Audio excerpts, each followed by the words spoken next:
When you think about that, in the book you talk about the first phase, which is, your apprenticeship on your journey to mastery. When you're in that apprenticeship phase, when you're maybe early in your career, you're early on your journey to becoming the pianist, the violinist, the podcaster, the entrepreneur, whatever.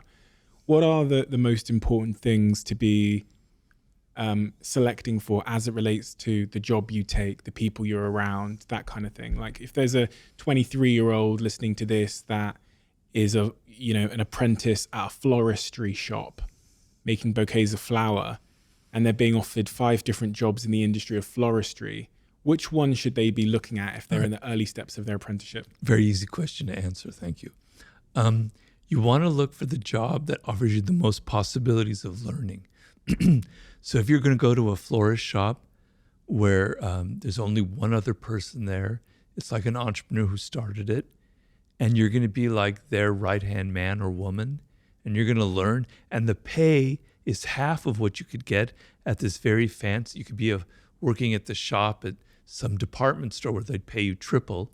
Take the job that pays 1/3, where you're going to learn the most. You're going to learn about the business. You're going to learn from the ground up. And, there's going to be a level of excitement where, we might not survive another few months. We've got to work hard. We've got to be motivated. We're all on the same page here. A lot of people, when they're 23, they grab the job with the biggest paycheck. And that's a mistake, because if you go to like a large firm, you're kind of lost. You don't have as much responsibility. You suddenly have to deal with all the political games, the 48 laws of power. You're not paying attention. You're not developing skills as much. You don't have as much responsibility. Take the job that has 1/2 the salary, but you're responsible. You're going to be learning, and it's up to you.